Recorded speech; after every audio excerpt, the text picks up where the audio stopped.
Hi, I'm Chef Raphael. Welcome to Cooking with Chef Raphael. Today I'm grilling and I'm going to show you how to make a delicious pork with honey.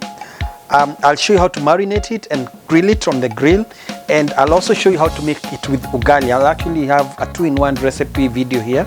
So I'll show you how to make the ugali, how to make this pork and serve it with kachumbari, and how it tastes. Heavenly. The thing about pork, it's soft.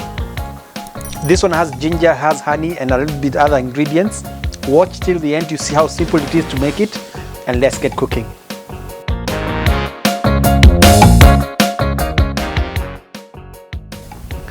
So here are the main ingredients for this for the marination process.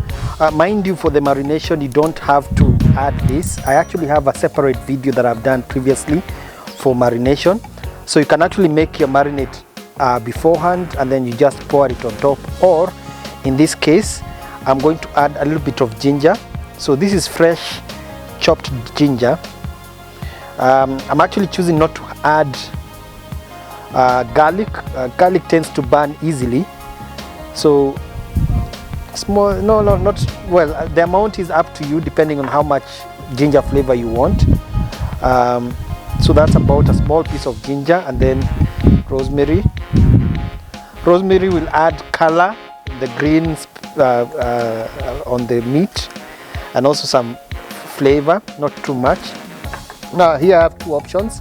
You can add a little bit of salt, or you can just do salt and pepper, but in this case I actually have soy sauce. Now the soy sauce I'm going to use it's a dark mushroom soy sauce. I'm not going to add too much of it, so that's why I've added a little bit of salt. I don't want the meat to be a little bit dark. Black pepper. I love black pepper, so I usually add a lot. And then first of all, what I'm going to do is mix this.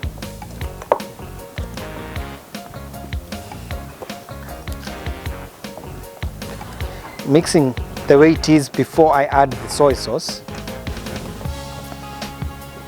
Again, soy sauce, because I've added a little bit of salt, I'm going to add slightly less than I would if I didn't add salt.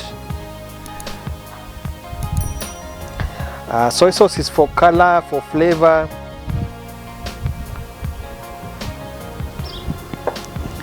But not too much. I don't want the meat to be too dark. So that's good. So what I don't have here is actually honey. Now the honey, we'll add it towards the end of the cooking process, but that looks good. This is exactly how I wanted it to be. Not too dark with the soy sauce, but I'm sure it has some flavor from the soy sauce.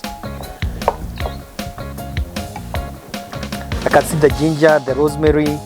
I'm not going to add oil, especially because I'm grilling, and this is because I actually have a lot of fat on the meat, which is still, this is enough for the meat. But you can also add a tiny amount of oil, but to be honest, especially when you're going to grill it, you do not need oil in this. But right now what I'm going to do is to cover this, put it in the fridge, but you can also let it marinate at room temperature for about 20 minutes so that the flavors will penetrate into the meat. But right now what you're going to do is cook the ugali first. So when it comes to making ugali, the most important thing you need to do is to have boiling water ready. You need to have water boiling, and one tip that I can give you to make the water boil faster is add a little bit of the flour, and actually reduces the time it takes for the water to boil. So that's a tip to make the water boil faster. Now what I have done is I've actually used 1 cup of water. So I'll give you the ratio of this, of the flour and water, but this is 1 cup of water. And when the water is boiling, add an approximate equal amount of flour when the water is boiling.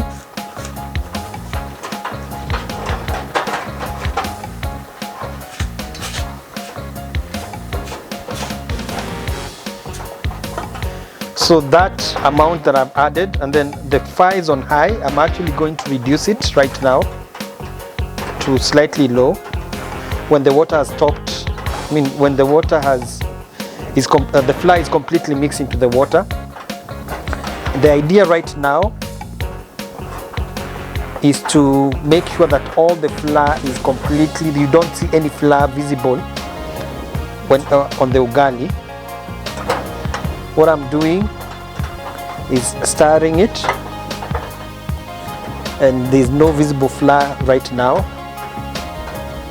So again, the amount of flour that I've used is actually 1 cup of flour. So the same cup I used for water, so it's the same amount of flour when it's full. So that's the ratio, 1:1. And then when you add the flour, mix it until you can't see any flour that is visible. Reduce the fire, or not completely low, but just reduced. Now you cover the pot and let it continue cook for about 2 minutes on low heat. So what you need to look out for is when the crust starts to form. When you're using high heat, what will happen is that the browning of the sides will happen like this. So you do not want it to happen too fast, but at the same time you want a crust to form on the bottom of the pan. Now if you're using a non-stick pot, that will be hard to happen, and it might be tricky whenever you're making ugali. You want it to form a crust that is stuck on this pot. And at this point, what you'd usually do is start molding the ugali into like a cake, and you're using a flat side of a spatula, a wooden spatula. So the idea is to mold it like that.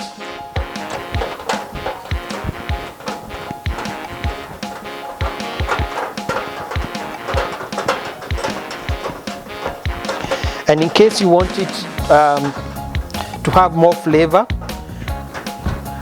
cover it again, and then as it continues to cook, the browning effect of the crust will have some flavors that will impact the ugali as it continues cooking while it's covered. So you can cover it for another 2 minutes, and then after 2 minutes the ugali will be ready. So a total of about 5 to 6 minutes cooking time for this small amount of ugali. So ordinarily when the ugali is cooked, how you'd serve it or remove it from the pot is make sure that it's not stuck, and then invert this pot onto a plate, and then the ugali will actually fall from the pot.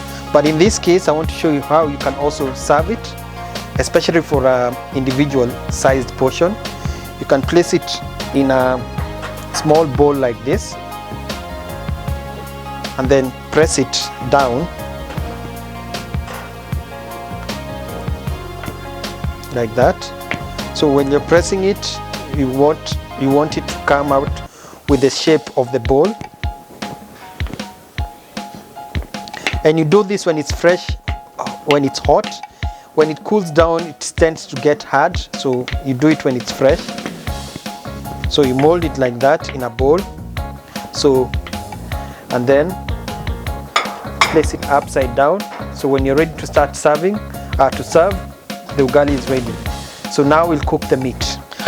So the basic rule whenever you're grilling meat is that when you have a grill, it needs to be hot. So this is a gas grill.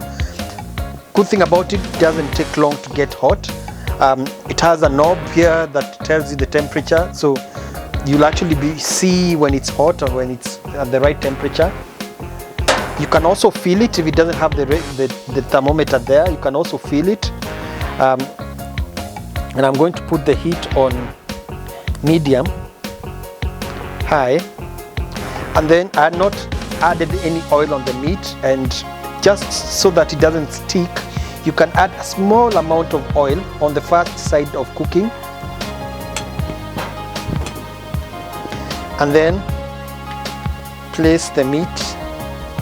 Now I have some thick ones and not so thick ones, thick pieces of meat. So you need to start with the bigger ones, the thicker ones, because it will take a little bit longer to cook.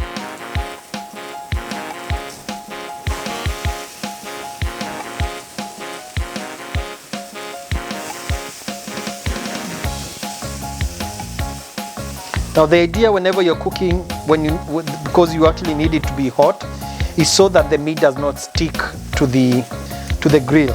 So that's really important, and that's why you need to heat it first. And in case you have like a small piece, this is a thinner chop. It's not as thick as these ones. You can either add it together and then remove it before, because it will take less time to cook, which is what I'm going to do. Just keep an eye on it. And to avoid flare-ups of the flame, especially when you're using again the gas, just reduce the heat to a minimum and cover it. Now what will happen is that the meat will continue cooking for about a minute. I'll actually let it cook for about a minute, and then what I will do is turn it to get a nice design of the grill marks.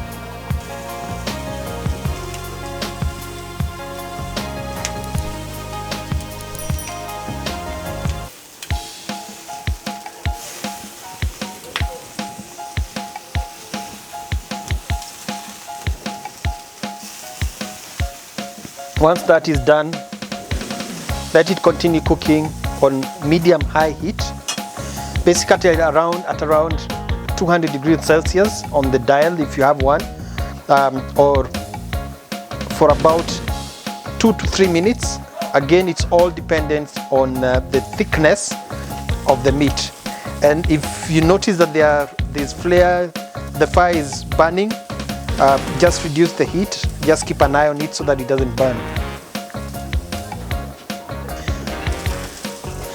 So this piece is ready, the smaller piece, and this is what you need to be careful about whenever you're grilling.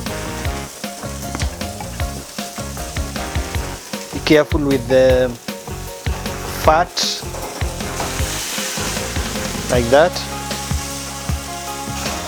So how you know the meat is cooked is that you'll actually start seeing blood coming out from the bone like this, and the top side of the meat will actually stop being as pink as when it was raw.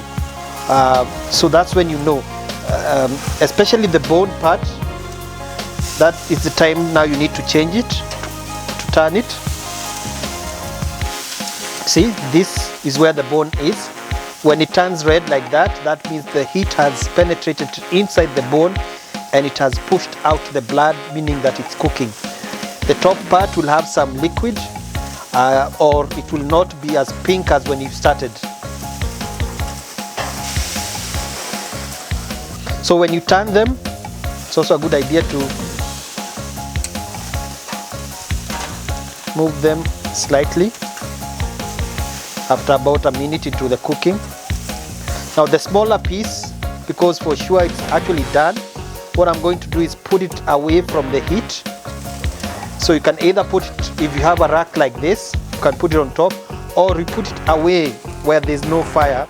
And this applies whenever you're cooking with a gas burner, gas grill. And then cover it so that it continues cooking. So in case you do not have a grill like this, what you can actually do is use a grill pan. Now this is a cast iron grill pan with the marks. You can either use this one or a flat one, or even a pan. But if you're using a heavy bottomed pan like a grill pan like this, it will have the same effect as using the grill. It's actually almost ready. And at this point, what I'm going to do, looks really nice. I've reduced the heat. Right now I'm going to increase the heat a little bit. I'm also going to take the smaller piece. And then at this stage, what I'm going to do is take some honey. Now this is optional, but it makes a difference, especially with the ginger, the soy sauce, rosemary, that flavor. when you add some sweetness, especially on honey, on pork. So using a brush, apply a small amount on one side and then flip them.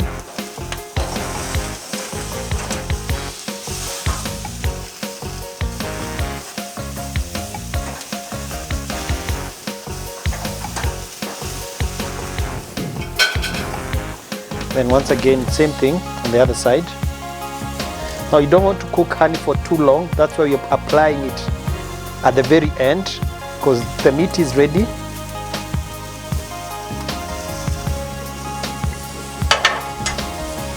So that side is cooked, the first side is cooked, so turn it, cook slightly on the second side.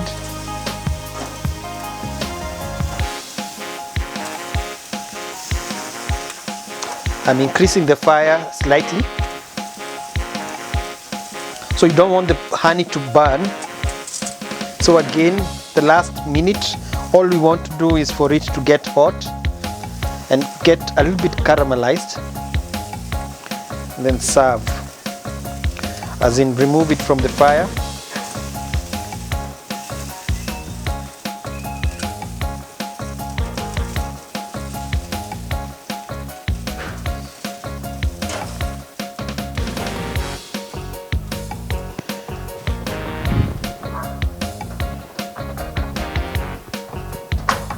So it's done, turning off the heat. Now honey tends to burn very easily, so be careful, don't put too much and too early when cooking. And now I'm going to show you how to serve the dish. You can serve it as it is, but I'm going to cut it or slice it. So you can either serve it as it is like that, like 2 pieces, or if you're going to cut it, which is what I'm going to do. So first of all, you need to make sure that the bone is cooked. Now this is cooked, but maybe slightly more, but I guess it is. If you feel that you need to cook this a little bit more, you can actually put it back to the fire, because this part is a little bit under. And then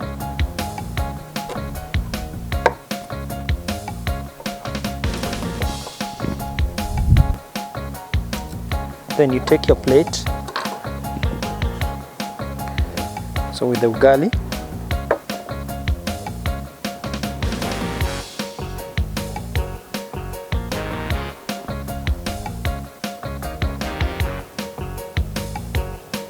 and then serve it with kachumbari.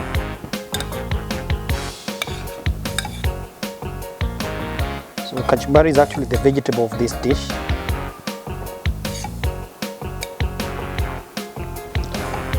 And there you have it, simple as that. I've tasted it. I can taste the ginger, the sweetness from the honey, the ugali and the kachumbari. It's a perfect combination. It's as simple as that. So I hope you've learned something new today. It's as simple as that, and this is a really simple dish to make and delicious. I can't wait to dig in. So I'm signing out, and until next time, goodbye.